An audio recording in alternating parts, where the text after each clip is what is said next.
What is up, everybody? Back again with another video. Today, we're going to be explaining how Manchester United outclassed Arsenal in this game and basically what both teams' tactics were and what they were trying to do to one another.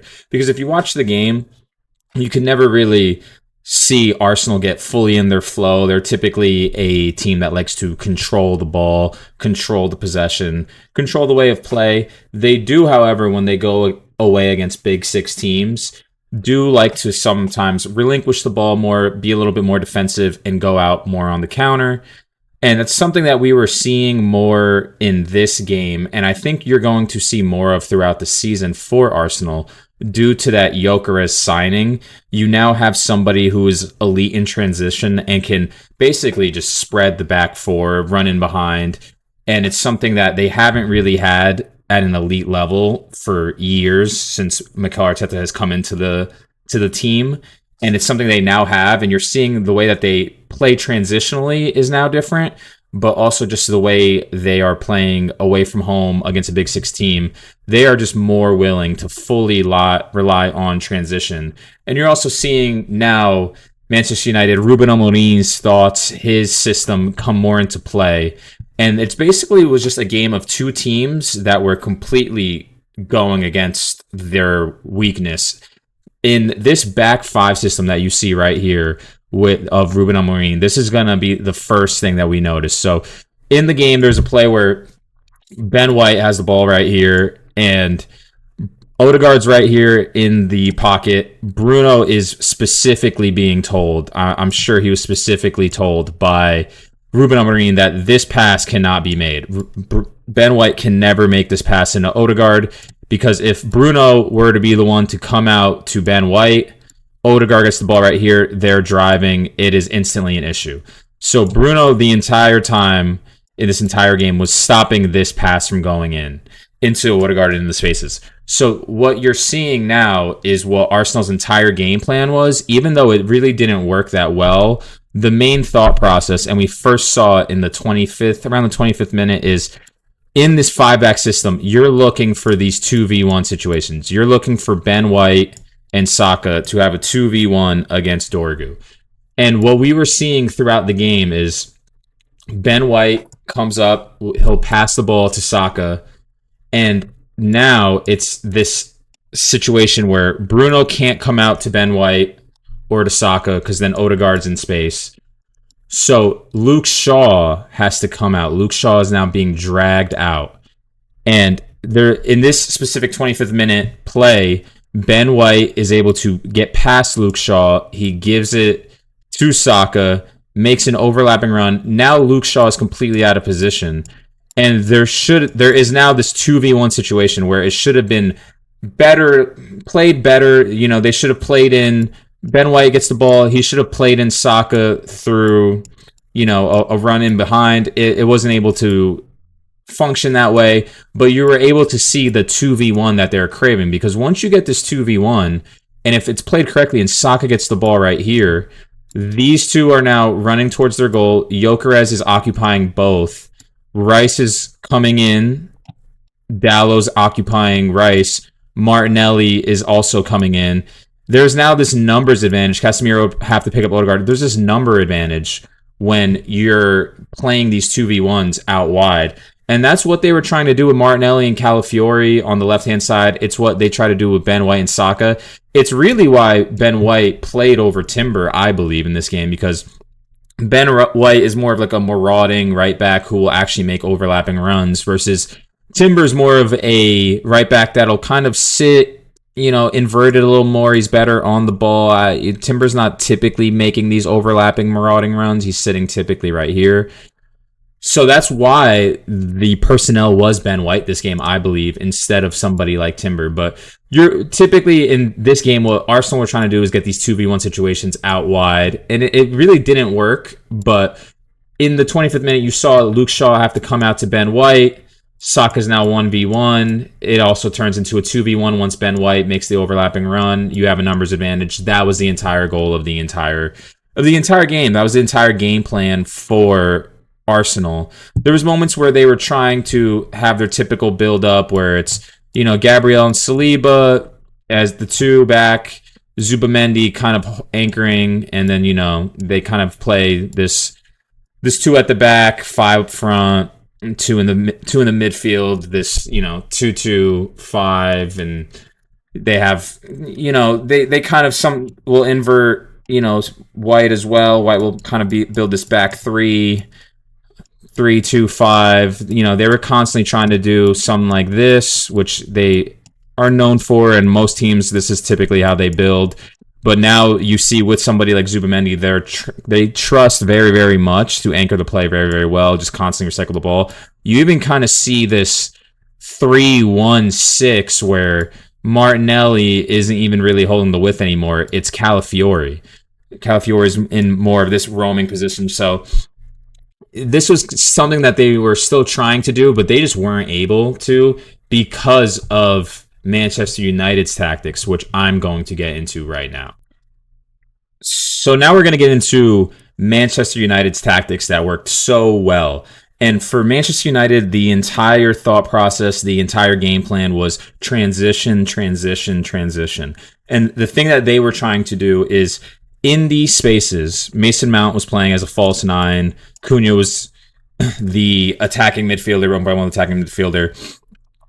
Mason Mount, typically, when Arsenal were pushed up like this, Arsenal were doing this two at the back, Zubamendi as the anchor. He would mostly drop into the back three, and they were having Calafiori push up wide, Ben White push up wide. Again, as we talked about earlier, they were trying to create these 2v1 situations, even though it wasn't working. And in these moments, what they were doing is Zubamendi's up here, Mason Mount is coming back to cover, and they would have the situation where Cunha would be sitting on Gabriel and Mbeumo would just be out in this space. And Calafiori, I think, was just given the ultimate reins to either, if Martinelli's holding the width, underlap. If Martinelli's more inside, overlap. He really, really was just given the complete reins to get forward and do whatever they needed to create this 2v1 situation. So a lot of the chances you were seeing from Manchester United were these transitional plays where, whether it's Saka coming in, drifting in and losing the ball when Shaw steps up, or whether it's Martin Odegaard trying to drive in and Bruno takes the ball from him, or Casemiro comes over and takes the ball. In these exact moments, what would happen is Odegaard loses the ball. Bruno takes it. Bruno now has this beautiful just space to either go and hit Mbeumo, who is completely isolated. You saw so many times Mbeumo completely isolated. Or it would be more of the situation where Zubamendi's right here, Mason Mount's right here, they're pinned in, and Bruno would be able to instantly relinquish the ball up to Cunha as some relief. And now it's a 2v1 situation where Saliba, Gabriel are going up against Cunha and Mbeumo. Typically, Cunha was giving it out to Mbeumo, and Mbeumo is now driving at Gabriel in this 2v2 situation. The problem that Manchester United were having is when these things were happening, when they were driving, you have Mason Mount playing as this false nine who just isn't getting into the box. Because when Mbeumo and Cunha are going up against Saliba and Gabriel, Cunha is going to make this type of run to bring Saliba with him, so Mbeumo's 1v1 with Gabriel, and he can cut in on his left. That is typically the thought process. That's typically what happens.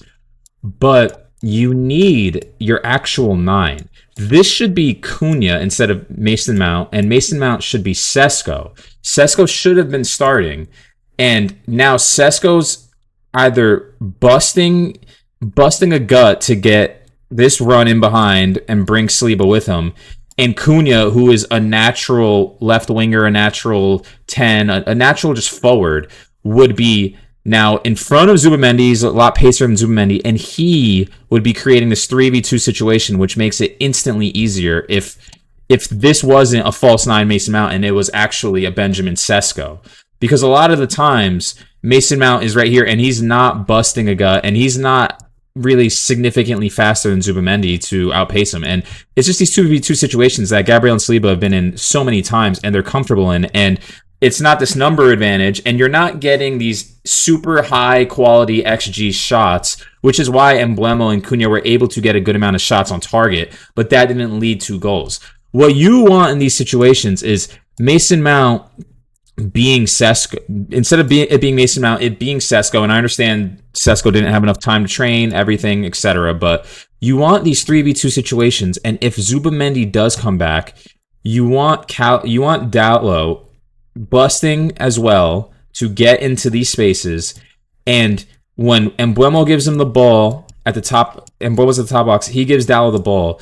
At least you have a Sesko in the box, and you have a Cunha in the box as well to now at least try and reach somebody to cross it to. A lot of the times, and there was a specific time in the game where Dalot, this exact situation happens, and Dalot has the ball out wide, and Mason Mount's back here. Cunha's still outside the box. And Embuemo is the one that made the pass to Dalot, so he's still outside the box. And there is literally no one in the box attacking the play, which is the issue. Is you can get as many shots on target. I know I saw tweets online of Embuemo and Cunha had so many shots on target, etc. But if it's these types of shots on target where it's a 2v2 and all you're doing is cutting in and you're shooting from 18 yards out, and Gabriel is getting a good foot in, these aren't the type of shots and issues that Arsenal are really afraid of. They're completely fine with that. They're completely okay with that. They have an elite goalkeeper, and they have two of the best center backs in the world. These are situations they're okay with. The situations they aren't okay with is these 3v2s. You need more of an out-and-out striker, which is why they went and got Sesko, and I commend them for that. But in this game, you just saw the lack of an out-and-out striker was really the issue. But they were savvy. The game plan was savvy because it was completely transition reliant. You have better athletes at wingback. Dorgu is a significantly better athlete than Ben White, and Dalot and Calafiori are relatively the same level athlete. You have Bruno sitting in deep. They will turn over the ball in these situations. And if you have Cunha occupying Gabriel, Bruno is good enough to make these balls out to Embuemo or into Cunha. Cunha then hits it around the corner to Embuemo. And now you'll have a Dorgu just outpacing Ben White. He is a significantly better athlete. So the game plan was great. And it worked. It was working. But there was just nobody in the box. There was no actual number 9 to finish the plays.